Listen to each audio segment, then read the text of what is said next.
Well, it's kind of funny because when I lived over in Orange, I'm in Palm Springs, California now. When I lived over in Orange County, I had written my book, Quiet Women Never Change History, Be Strong, Stand Up, Stand Out, and the subtitles, Let's Go Kick Some Glass. I'd written my book, and I was getting on, somebody's mentioned get on the radio. So I got on Orange County Talk Radio being interviewed by a gentleman right about the time the book was coming out. It was coming out like a week later or something. And after I did the radio show, because this is actual radio show in a studio with a producer, with all the stuff in it, with a guest sitting across from you, and the producer and the guy that interviewed me named Steve said, "You should have your own show. We don't have any women on Orange County Talk Radio, none."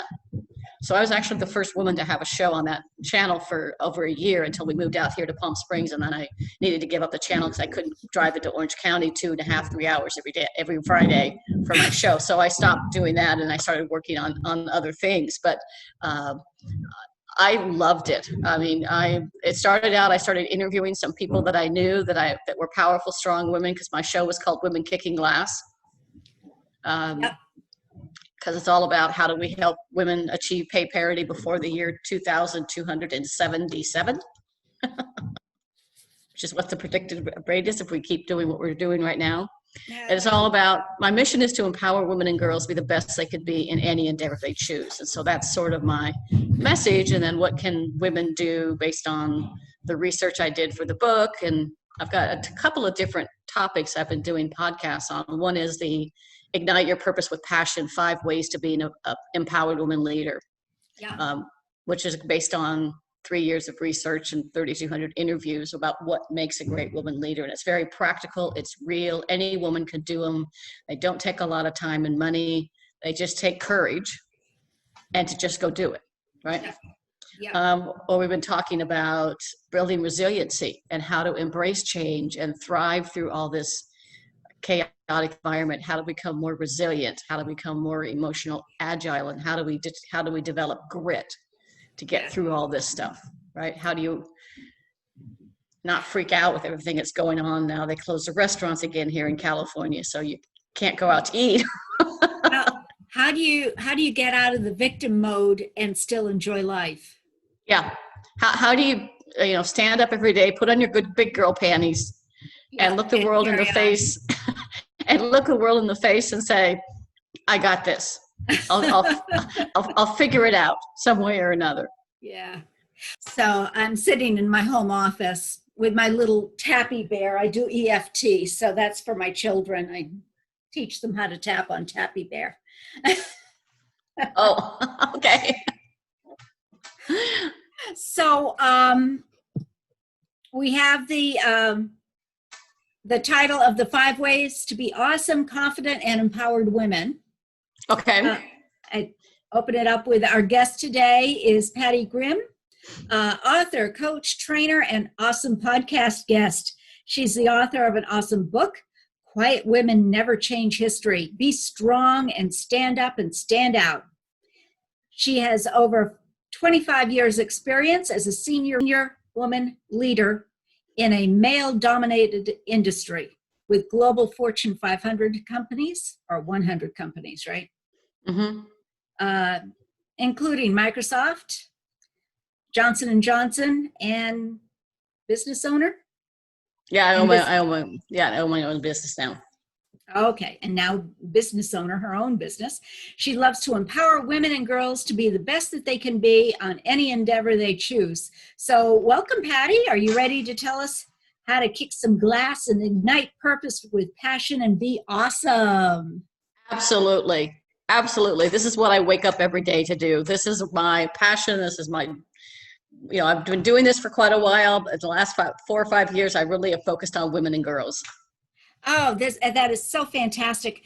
And you have an amazing story. What brought you to your awesome life? What brought me to my awesome life? Well, I was a typical child growing up with a mom, stay-at-home mom, and a dad who worked for the same company for 45 years, middle child, middle-class family, but very loving and giving family who my dad always taught me I could do anything I wanted to do and I could do anything better than any boy. I honestly think he wanted another boy, but he got me instead. And I was a tomboy, so that kind of worked.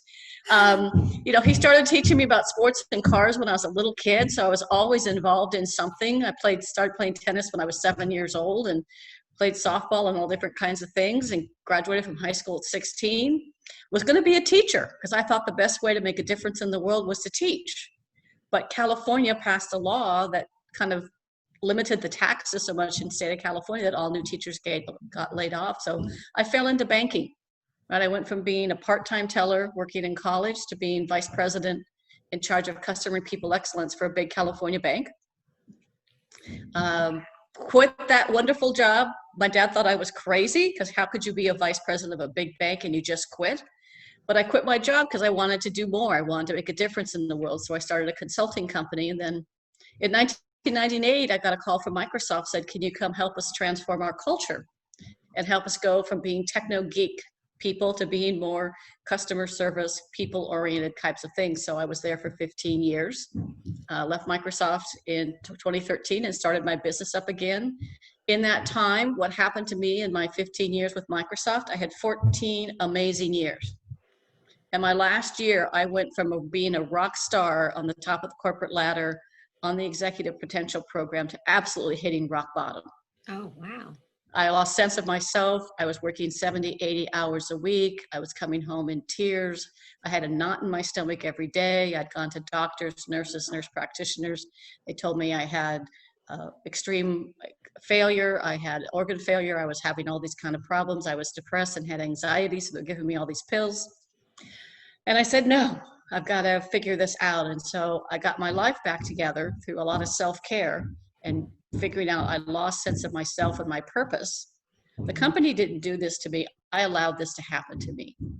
I lost sense of who I was and what was important to me. That happens to so many. And I'd given my life to the company, right?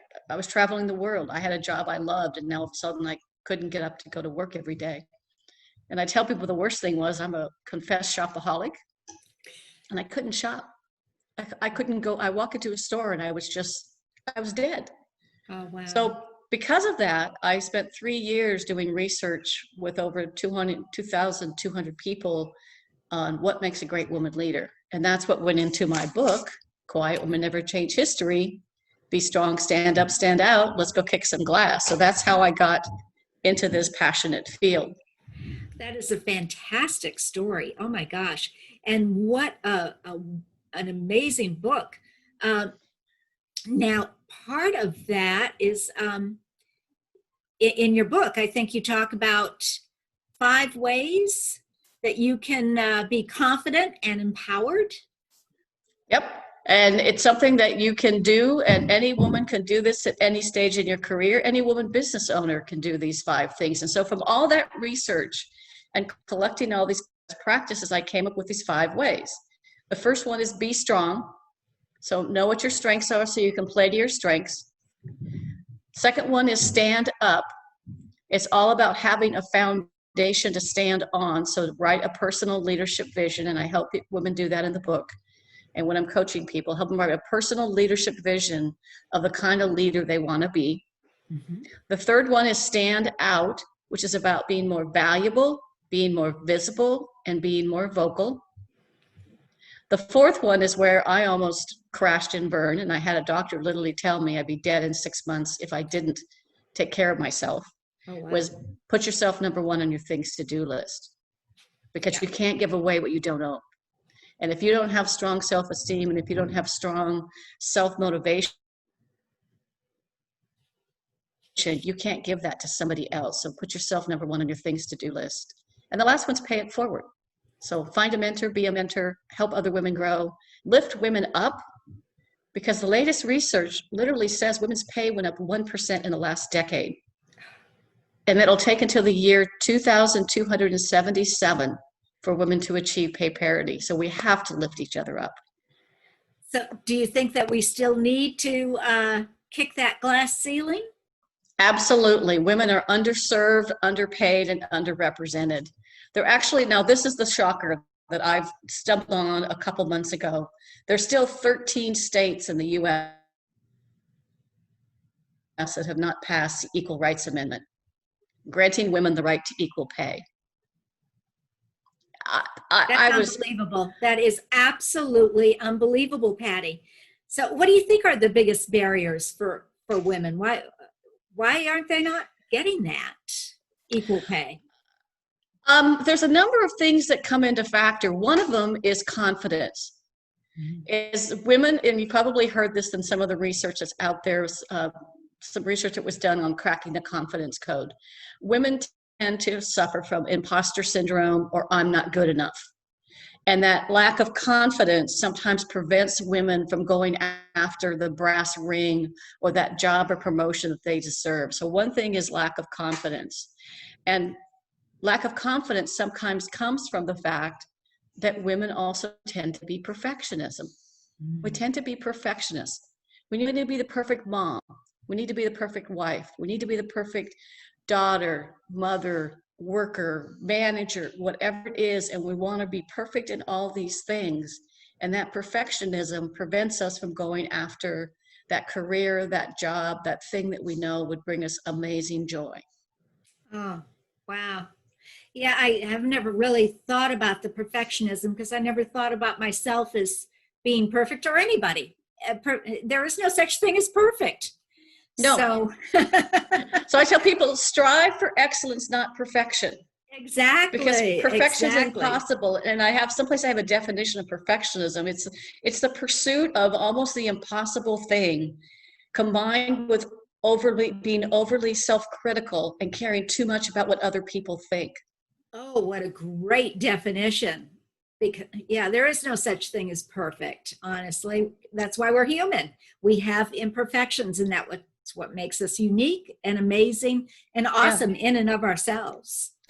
Well, and another thing that I think sometimes gets in the way is that because there are so few in a corporation upper level positions for women, there's not a lot of women in those upper positions that can be great role models. There might be a couple in any company at best. And so there may not be a role model for us to see somebody else doing that job. And so if there's a saying that says, if she can see it, she can be it. Mm-hmm. So if you can see that, you can see somebody doing that, then you can be it yourself. So that's another factor that sometimes gets in the way. And the third factor is also sometimes if there's limited jobs, women tend to compete with each other versus collaborate and lift people up, right? So we have to do things like if you're in a meeting and you hear a woman come up with the right idea to solve the problem, stop and say, wait a minute, Karen had the perfect solution. And I don't think everybody heard it, so that we lift all women up. I love that. Absolutely. I love that. It doesn't have to be all that hard, does it?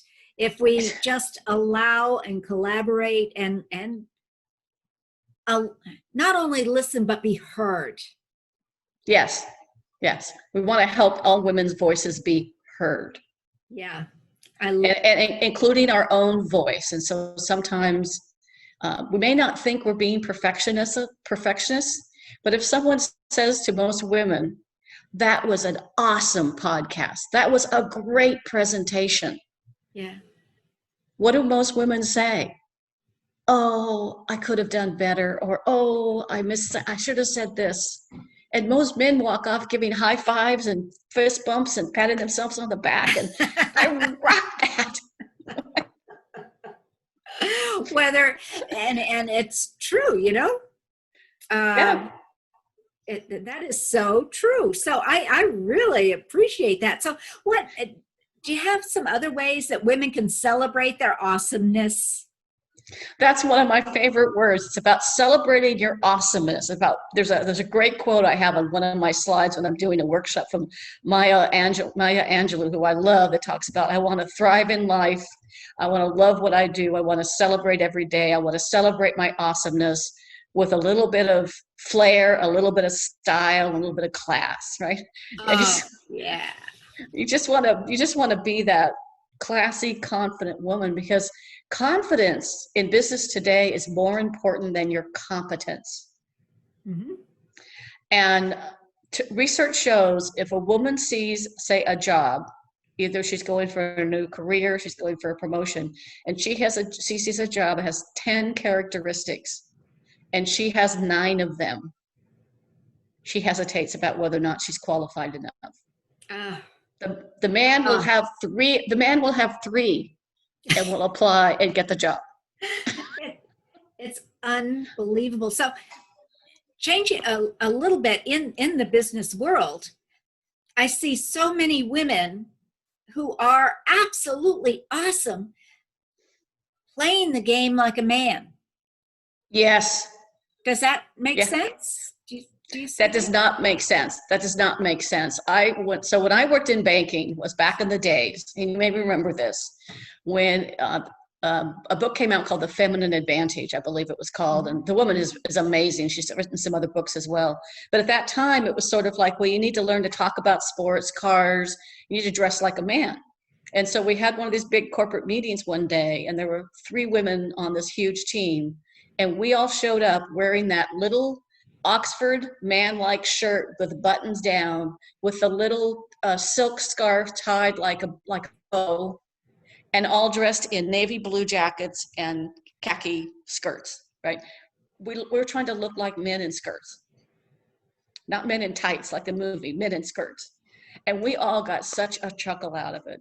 And then about a month later, one of the women who was a senior vice president, her name was Glenna, she showed up at a corporate headquarters in Los Angeles, a 60-story building, in a silk flowered dress.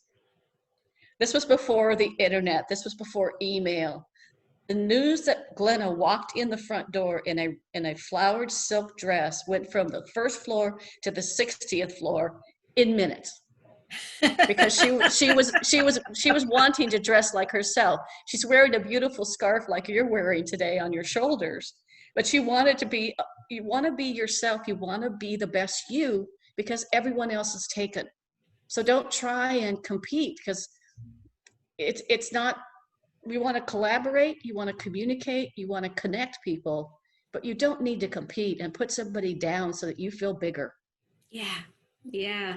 And there's no need of blaming others. It's just, hey, be proud of what you're doing and know that you can move forward no matter what. I love the fact that you're empowering women to show their awesomeness and break that glass ceiling and be strong. And really play to your strengths. I mean, find the things that fit you. You know how it is, how hard it is to find a good pair of jeans, and how many pairs of jeans? I don't wear jeans. How many pairs of jeans you have to try? Oh, well, I want to go the bathing suit route. We're not going to go there. But you have to try on 50 pairs of jeans to find some that might fit. And for me, they probably still need him because I'm only 5'3". So find roles and things that fit you, because if you find roles that fit you and play to your strengths, you're going to be more productive. You're going to be happier. You're going to have less stress. You're going to give more to the corporation. You're going to walk home every day or drive home every day feeling great about what you did. And sometimes you do need to take your weaknesses and get them to an acceptable level. But if you play to your strengths, you're going to be much happier. You'll be much more productive and a lot more successful. And wouldn't it be great when businesses start recognizing that? A lot of them do. A lot of the big businesses recognize that you play to your strengths. You know, don't try and have an artist do the electrical work. No. When he's not going to be happy doing that. But if you give him the artwork for the graphic designer in your business, and you give the graphic designer the electrical, who is actually more hands-on with that sort of thing, it just makes it so much happier all the way around. And it is job retention. I mean, you keep your employees, right? Right. My first couple months at Microsoft, I'm here and I'm in this amazing company with we used to call people scary smart. People like Bill Gates are scary smart. I mean, it's just phenomenal. We used to call him a brain on a stick too, because he was so smart. And or in the early days, he didn't have much of a heart, but now that he's a father and he's doing all the philanthropy work and all that stuff, he's really got a huge heart. He's actually an amazing person.